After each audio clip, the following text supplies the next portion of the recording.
दोस्तों, देश में अभी जेनजी मूवमेंट की शुरुआत हुई है, जिसका नाम कुछ लोगों ने कॉकरोच रखा है।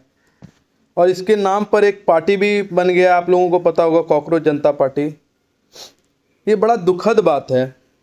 मैं ऐसा नहीं कह रहा हूँ कि लोगों को प्रोटेस्ट करने का अधिकार नहीं है। प्रोटेस्ट करना चाहिए और खुल के करना चाहिए, क्योंकि ये देश युवाओं के नाम से जाना जाता है।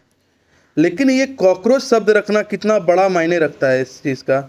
आप समझिए कि चीफ जस्टिस द्वारा एक बयान जारी किया जाता है कि जितने भी युवा जो बेरोजगार हैं वो कुछ नहीं करते, वो कॉकरोच के समान हैं।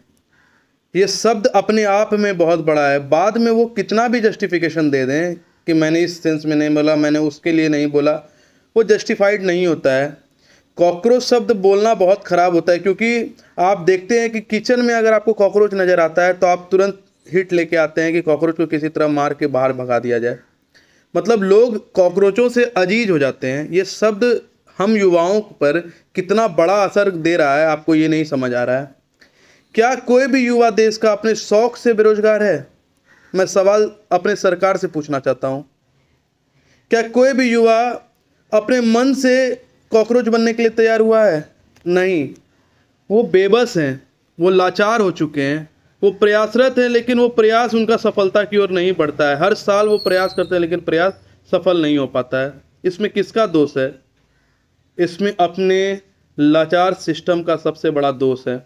आप देखिए, हर साल कोई ना कोई पेपर लीक का स्कैम आपको नज़र आता है कि ये लीक हो गया, वो लीक हो गया। आप सोचिए, जो युवा 3 साल 4 साल 5 साल कड़ा मेहनत से उस एग्ज़ाम का प्रिपरेशन किया होगा, उसका क्या दोष है? क्या वो शौक से बेरोजगार बना हुआ है? नहीं। और आज का युवा में इतना भी जोश है कि वो एक ठेला लगा देता है, झालमुड़ी बेचने लग जाता है, रोड पर धूप में खड़ा होकर के कुछ भी बेचने लग जाता है कि किसी तरह अपने घर की ज़रूरतों को पूरा करे। और आप उसे कॉकरोच का शब्द दे दिए कि वो कॉकरोच के समान है। ये युवा नहीं रहेगा तो क्या आपका देश आगे बढ़ सकता है?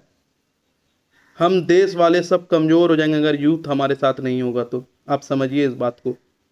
इसीलिए इतना बड़ा बयान दे देना कि ये कॉकरोचों के समान है बहुत गलत है। ये आहत पहुंचाने वाला बयान है। मुझे लगता है कि चीफ जस्टिस जिन्होंने ये बयान दिया है, उनका जो भी इंटेंशन हो, एक बार ऑफिशियल आकर के सभी युवाओं से अपनी बात को क्लैरिफाई करें। मैं ये नहीं कहता कि वो माफ़ी मांगे, वो हमारे से सीनियर हैं, वो बड़े हैं, लेकिन उससे क्लियर करना बहुत ज़रूरी है।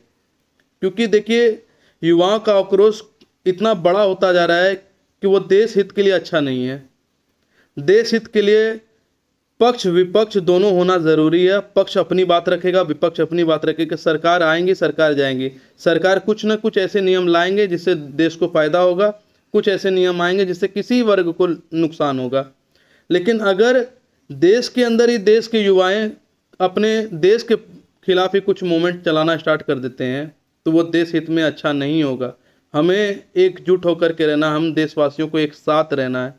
इसलिए मैं सरकार से गुहार चाहता हूँ कि उन युवाओं के दर्द के ऊपर भी ध्यान दें और कृपया अपने घर के बच्चे की तरह उन्हें समझाने का प्रयास करें, ताकि ये प्रोटेस्ट और बड़ा ना हो सके।